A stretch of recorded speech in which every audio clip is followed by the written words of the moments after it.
मेरा नाम आरव मेहरा है। उम्र 30 के आसपास अटक कर बैठ गई है, जैसे मेरी जिंदगी भी किसी स्टक स्क्रीन पर अटकी पड़ी हो। फ्रीलांस ग्राफिक डिजाइनर हूँ। मतलब काम घर में, खाना घर में, नींद भी घर में और शायद डर भी, अब घर में ही। दिन भर एक ही कुर्सी पर चिपका हुआ, जैसे कुर्सी और मैं एक ही जीव बन गए हो। स्क्रीन की नीली रोशनी मेरी आंखों में नहीं, शायद मेरी रूह में उतर गई है। कभी मैंने खुद को किसी फिट, खुशहाल इंसान की तरह देखने का सपना देखा था। सुबह दौड़ना, सब्जियों वाले हेल्दी शेक्स बनाना, जिम सेल्फी डालना और दोस्तों से कहना, नो शुगर फॉर मी। पर आज हकीकत कुछ और है। सुबह उठते ही चिप्स का पैकेट ढूंढना, आधी रात को पिज्जा ऑर्डर करना, नेटफ्लिक्स की अंतहीन लिस्ट में खो जाना, नतीजा पेट ऐसे निकल आया है जैसे किसी ने मेरे अंदर गुब्बारा फुला दिया हो। पुराने दोस्त मिलते तो हंसते हुए कहते, भाई तू तो सेट हो गया। और मैं हल्की मुस्कान के पीछे अपनी जलन और खींच छुपा लेता, क्योंकि सच्चाई ये थी कि मैं सेट नहीं था, मैं जड़ हो गया था। मेरी जिंदगी में एक ही चीज लगातार बढ़ रही थी, वर्कलोड और मेरा वजन। कमरे में ट्यूबलाइट की सफेद रोशनी, खिड़की से आती हवा में सीलन की गंध, और लैपटॉप की टाइपिंग की आवाज आ रही होती। कभी कभी तो लगता जो आवाजें सुन रहा हूं, वो लैपटॉप से नहीं, दीवारों के अंदर से आ रही है। जिंदगी बोरिंग थी, लेकिन सुरक्षित थी, कम से कम मैं यही सोचता था। पर फिर एक सुबह बिना कोई ट्रेलर, बिना कोई चेतावनी, मेरे अंदर अचानक मोटिवेशन की बिजली गिर गई। आलस की मोटी परतें फाड़कर मैंने सोचा, बस अब और नहीं, वजन घटाना ही पड़ेगा। लेकिन जैसे ही इस फैसले का रोमांच उतरा, जेब में पड़े मुड़े हुए नोटों की हकीकत सामने आ गई। जिम जाना मतलब हर महीने 3,000 रुपये का क्रूर प्रहार, और अगर जिम गया तो प्रोटीन शेक, हेडफोन, जूतों के नाम पर और लूट। मेरी कमाई का पोस्टमार्टम हो जाता। घर वालों से बोलना, अरे उनके लिए तो मैं वही लैपटॉप पर रंग भरने वाला लड़का हूं। डिजाइनर उनके हिसाब से एक शौक है, करियर नहीं। तभी एक आइडिया आया, क्रेग्सलिस्ट, जहां लोग अजीब अजीब चीजें मुफ्त में दे देते हैं। कभी टूटे खिलौने, कभी आधी टूटी मेज, और कभी शायद कोई काम की चीज।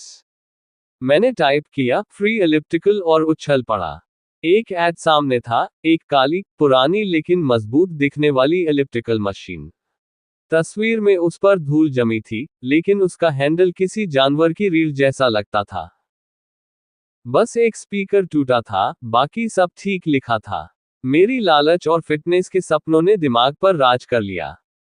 बिना ज्यादा सोचे मैंने नंबर डायल कर दिया।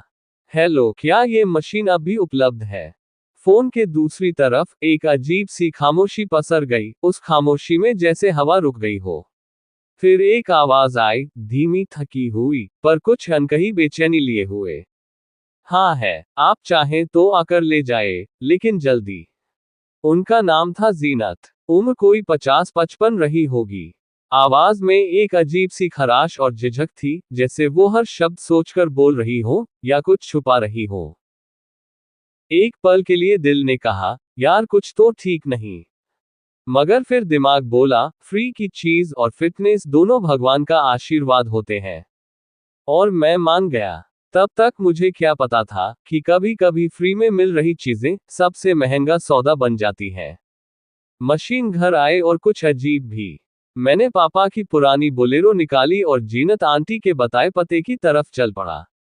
लखनऊ का शहर पीछे छूटता जा रहा था, और रास्ते में घर कम होते जा रहे थे, पेड़ बढ़ते जा रहे थे, जीपीएस बार बार सिग्नल खो रहा था। और माहौल किसी पुरानी, भूली बिसरी बस्ती जैसा लगने लगा था। उनका घर सड़क से थोड़ा हटकर था, एक पुरानी, 2 मंजिला कोठी। बाहर की दीवारों पर चूना झड़ चुका था, और खिड़कियों पर जंग लगे जालों ने घर को घूरती आंखों जैसा रूप दे दिया था। मैं रुका भी नहीं था कि वो दरवाजे पर ही मौजूद थी, जैसे उन्हें पता था कि मैं कब पहुंचूंगा। उनकी हालत अजीब थी, चेहरा पिचका हुआ, आंखों के नीचे मोटे काले घेरे, बाल घबराहट में जल्दी जल्दी बांधे हुए, और होठों पर एक मजबूर खींची हुई मुस्कान जो आंखों में बिल्कुल नहीं उतर रही थी। आइए अंदर आइए। उनकी आवाज में एक अजीब सी जल्दी थी, जैसे वो चाहती हो कि मैं ये सामान तुरंत लेकर चला जाऊं। हॉल के बिल्कुल कोने में मशीन रखी थी।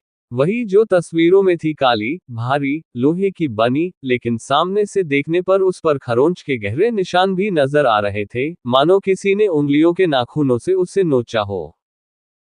मैंने सहज ही पूछ लिया, आंटी आप ये मशीन क्यों दे रही हैं? काफी महंगी लगती है। वो कुछ क्षण चुप रहीं। उनकी आंखें मशीन पर टिक गईं, जैसे किसी जिंदा चीज को देख रही हो। फिर झटके से बोली, बस जगह नहीं है अब। और यह अब किसी काम की नहीं रही। उनकी बात आधी थी, जैसे पूरी कहानी उन्होंने निगल ली हो।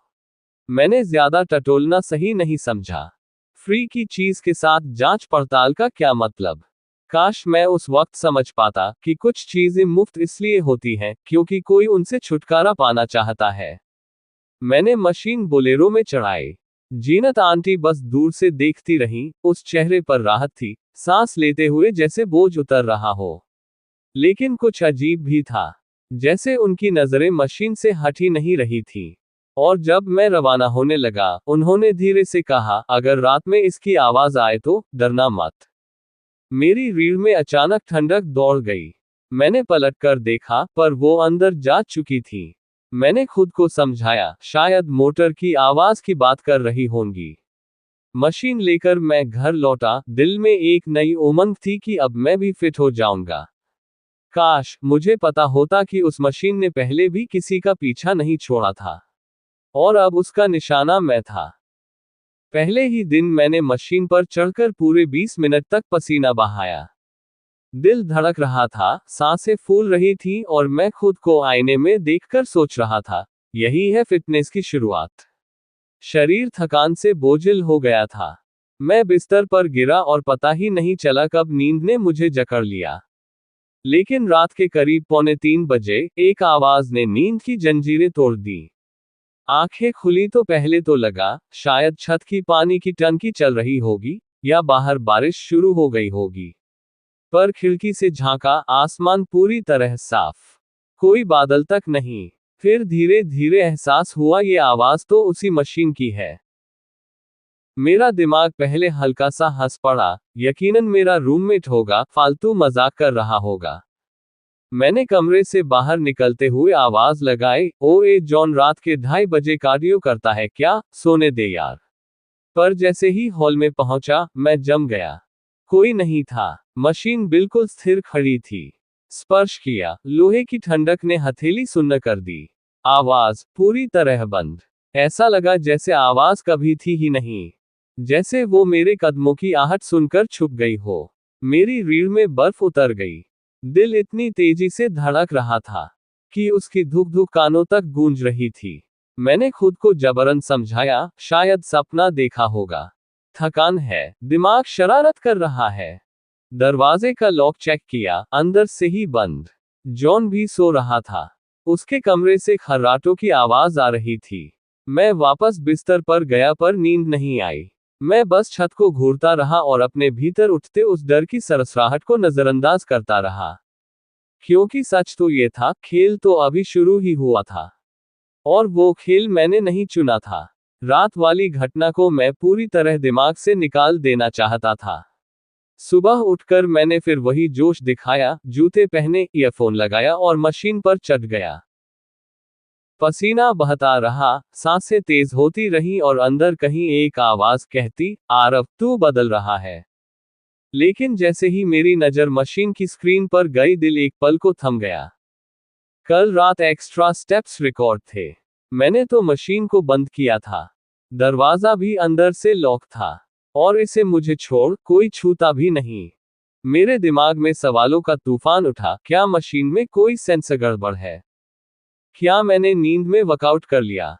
क्या जॉन उठकर चलाता होगा? पर फिर खुद को समझा लिया, टेक्नोलॉजी है, गड़बड़ होती रहती है। कितना आसान होता है खुद को झूठ बोलना। वर्कआउट खत्म करके मैं नहाने चला गया। शॉवर से पानी गिरने की आवाज में जिंदगी की सारी थकान घुलती लग रही थी। तभी वही आवाज फिर उभरी। इस बार दिमाग ने बहाना बनाने की कोशिश भी नहीं की। दिल ने सीधे शरीर को आदेश दिया, भाग।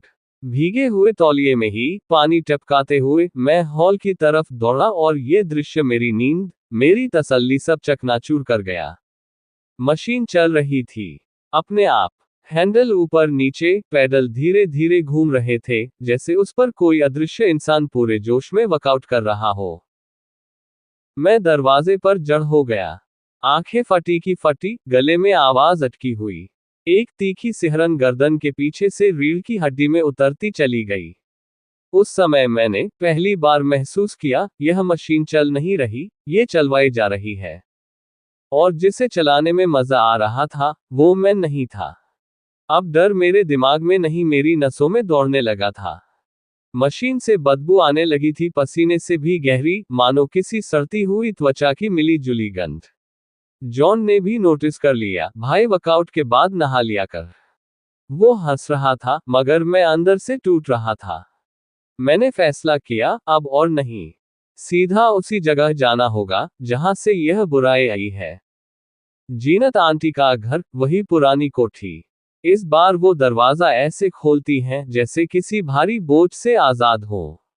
आप फिर, उनकी आंखों में हैरानी थी, डर नहीं। जी, उस मशीन के बारे में बात करनी थी। उन्होंने मुझे अंदर बुलाया। हॉल वैसा ही था, सीलन, गहरी खामोशी, और दीवारों पर पुरानी तस्वीरें। मेरी निगाह एक तस्वीर पर जा अटकी, जीनत और एक अधेड़ उम्र के आदमी की। वो आदमी मुस्कुराता हुआ, एक हाथ से जीनत को पकड़े हुए और दूसरे हाथ से उसी इलिप्टिकल मशीन की तरफ इशारा करता हुआ दिख रहा था। ये पूछते ही कि ये आपके पति हैं, जीनत के चेहरे से मुस्कान गायब हो गई और वो धीमे से बोली, हाँ थे। कुछ महीनों पहले हार्ट अटैक। जब मैंने कांपते हुए पूछा कैसे हुआ, तो उनकी आंखों में अजीब सी चमक उभर आई। उन्होंने बताते हुए कहा, वो मशीन आखिरी चीज थी जिस पर वो जिंदा थे। डॉक्टर ने कहा था एक्सरसाइज करो, और उस दिन जब वो चढ़े वो दोबारा कभी नहीं उतरे। मेरे हाथ ठंडे पड़ गए। मतलब? तो वो करीब झुककर फुसफुसाई, मशीन ने उन्हें जाने ही नहीं दिया। उनके हर शब्द ने मेरे शरीर में बर्फ दौड़ा दी। वो आगे बोली, उन्हें हमेशा लगता था कि कोई पीछे से उन्हें पकड़े हुए है हर कदम पर। और एक दिन, मशीन ने उन्हें खींच लिया। मैं हकलाया, आपने पहले क्यों नहीं बताया? प्रश्नवाचक चिन्ह। उनकी आंखें भर आईं, क्योंकि मैंने देखा था वो उसे छोड़ना नहीं चाहते थे, मरने के बाद भी। इसलिए मैंने वो मशीन आपको दे दी। मुझे लगा अब वो चैन से सो पाएंगे। और फिर वो वाक्य जिसने मेरे पांव जाम कर दिए। कल रात आपके घर मशीन के हैंडल अपने आप हिल नहीं रहे थे, वो मेरे पति की आत्मा थी अपने वर्कआउट को पूरा करते हुए। मुझे चक्कर आ गए। मैं बिना कुछ कहे बाहर निकला, कांपते हाथों में गाड़ी की चाबी, भागता हुआ घर पहुंचा और दरवाजा खोला। हॉल में अंधेरा था लेकिन सन्नाटा नहीं। मशीन वहां नहीं थी जहां मैंने छोड़ा था। वो और आगे खिसक आई थी, मेरे कमरे की तरफ।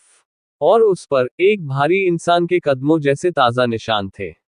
पसीने से भीगे हुए, जैसे कोई अभी अभी उससे उतरा हो। मैं डर से पीछे हट गया। तभी अंधेरे में से वही आवाज मशीन चलने की आने लगी। और इस बार सीधे मेरी तरफ बढ़ते हुए।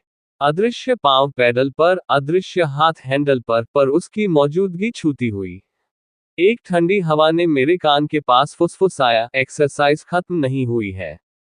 और तभी, मेरे कमरे का दरवाजा अपने आप बंद हो गया। कहानी यहीं खत्म लगती है, पर असल में यहीं से शुरू हुई है। दरवाजा बंद होते ही कमरे में इतनी गहरी खामोशी फैल गई कि बस दिल की धड़कन सुनाई दे रही थी। और मशीन का धीमा धीमा सा घूमना। मैंने अंधेरे में हाथ बढ़ाकर मोबाइल का टॉर्च ऑन किया। रोशनी की पतली किरण मशीन पर पड़ी, हैंडल तीव्रता से ऊपर नीचे हिल रहे थे, जैसे कोई बहुत गुस्से में वर्कआउट कर रहा हो। पैडल पर फिर वही निशान, भीगते हुए, फैलते हुए, मानो किसी की ताजा लाश को किसी ने अभी अभी वहां से हटाया हो। मेरे पैरों में जैसे जान ही नहीं थी। मैं पीछे की दीवार से सट गया। और तभी एक झटका सा लगा। मशीन रुक गई। अचानक कमरे में इतनी शांति छा गई कि उस शांति में भी डर की धड़कन सुनाई दे। फिर किसी ने मेरा नाम पुकारा, आरव। एक भारी, घुटी हुई आवाज ठीक मेरे दाएं कान के पास। मैं उछल पड़ा, पर आसपास कोई नहीं था। दोबारा, इस बार बाएं कान के पास आरव चढ़ जाओ। मेरी सांस अटक गई। मुझे समझ ही नहीं आया कि भागूं या खुद को यकीन दिलाऊं कि यह भ्रम है। पर वो भ्रम नहीं था। वो मुझे देख रहा था, मुझे चुन चुका था। उस आवाज में एक धमकी छुपी थी, जो मुझे बोली, जो मैंने शुरू किया है वो तुम पूरा करोगे। मैं दरवाजे पर झपटा और पूरी ताकत से धक्का दिया। दरवाजा खुल गया। मैं हांफते हुए बाहर भागा और हॉल की लाइट ऑन कर दी। मशीन फिर से बिल्कुल शांत, बिल्कुल स्थिर, जैसे कुछ हुआ ही न हो। पर मेरी नब्ज में अभी अभी मौत की परछाई गुजर कर गई थी। मैंने अगले ही दिन मशीन घर से बाहर फेंकने का सोचा। ठेले वाले को बुला लिया। वो और जॉन मिलकर उसे उठाने लगे। पर जितना जोर वो लगाते, मशीन उतनी भारी होती जाती। जॉन हंसते हुए बोला, तेरी मशीन में जादू है क्या? अभी तो हल्की थी। मैं कुछ बोल पाता उससे पहले ठेले वाले ने मशीन पर हाथ रखा और जोर से चीखा, साहब ये तो गर्म है। उसने अपना हाथ खींच लिया। उसकी हथेली पर लाल जलन का निशान उभर आया था। वो डरकर भाग गया, ठेला सड़क पर छोड़कर। जॉन मुझे देखकर बोला, यार ये चीज तुमने कहां से उठाई? कुछ ठीक नहीं है इसमें। मैं हकलाया, मुझे पता है। इतने में जॉन की नजर स्क्रीन पर गई और उसने हैरानी से पूछा, तूने कब 2500 स्टेप्स पूरे किए? आज तो तूने इसे छुआ भी नहीं। मेरे पैरों से जमीन खिसक गई। स्क्रीन पर लिखा था, स्टेप्स 2500, हार्ट रेट 178, कैलोरीज 342। मतलब कोई रात भर वर्कआउट करता रहा। और स्क्रीन के कोने पर कुछ बूंदें गिरी हुई थी। पहले तो पसीना लगा, पर ध्यान से देखा तो खून था, हल्का सा चिपका हुआ, सूखा हुआ, मशीन के रोटेटिंग पॉइंट पर। जॉन ने डरकर पीछे कदम लिया, भाई मैं तेरे घर में नहीं रहूंगा। वो अगले ही घंटे बैग पैक करके अपने भाई के पास चला गया। अब मैं अकेला, और मशीन, और करीब रात के 3:07। ठीक वही वक्त जब उस आदमी की मौत हुई थी, जीनत ने बताया था। मैं घबराकर जागा। मशीन खुद ब खुद चालू थी, सबसे तेज स्पीड पर। पैडल घूम रहे थे जैसे कोई अंदर से छूटने के लिए संघर्ष कर रहा हो। लाइट ऑफ कर दी गई थी, किसी ने या किसी चीज ने। अंधेरे में स्क्रीन की नीली रोशनी चमक रही थी। एक नई लाइन दिखाई दी, सेशन सेव्ड, आरव मेहरा। सुबह के 5:03।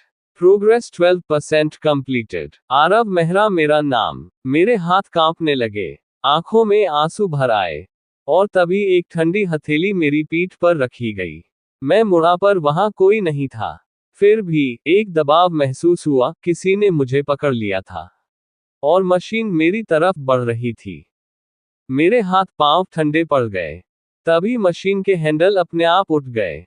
ट्रैक धीरे धीरे चलने लगा, फिर तेज और तेज। मुझे पीछे से किसी ने जोर से धक्का दिया। मैं उछलकर सीधे मशीन पर जा गिरा। मैंने उतरने की कोशिश की, पर पैर जैसे चिपक गए हो। दिल जोर जोर से धड़क रहा था, सांसें तेज। स्क्रीन पर नया मैसेज आया, वेलकम बैक आरव। मेरा गला सूख गया। मैंने कभी अपना नाम मशीन में नहीं डाला था। अचानक मुझे पीछे किसी आदमी की भारी सांसें सुनाई दी। मैंने कांपते हुए गर्दन घुमाई। एक परछाई, पसीने में डूबा, हौंफता हुआ। ठीक वैसा ही शरीर, जैसा जीनत आंटी ने अपने पति का बताया था। वो मेरे बिल्कुल पीछे खड़ा, मेरे कंधे पकड़कर दबा रहा था, जैसे कह रहा हो, दौड़ मेरे साथ दौड़। मैं पूरी ताकत से चिल्लाया, मुझे जाने दो। मुझे मशीन पर न चाहते हुए भी वर्कआउट करना पड़ा। स्क्रीन पर कुछ अजीब सी गिनती चल रही थी, वो मेरे स्टेप काउंट बता रही थी। और नीचे लिखा था टारगेट 10,000। मैं फिसलते हुए मशीन से कूद गिरा। लाइट्स एक झटके में बंद हो गईं। सब कुछ ठहर गया। कुछ ही देर में मुझ पर से दबाव कुछ कम हुआ। मैं हांफता हुआ फर्श पर पड़ा रहा, और फिर धीरे धीरे ऊपर देखा। स्क्रीन पर आखिरी बार चमका, 10,000 स्टेप्स कंप्लीटेड। और अगले ही पल मशीन ने खुद को बंद कर लिया। एकदम शांत। मैंने बिना एक सेकंड गवाए मशीन को उठाया और बाहर खींच ले गया। कूड़ेदान में फेंककर दरवाजा जोर से बंद कर दिया। अगली सुबह सड़क पर पड़ा वो एक्सरसाइज मशीन का लोहा ऐसे जंग खा चुका था जैसे कई सालों से वहां पड़ा हो। मशीन को उस हाल में देखकर मेरे मन में एक ही ख्याल आया, शायद अब अंकल की आत्मा को मुक्ति मिल गई है।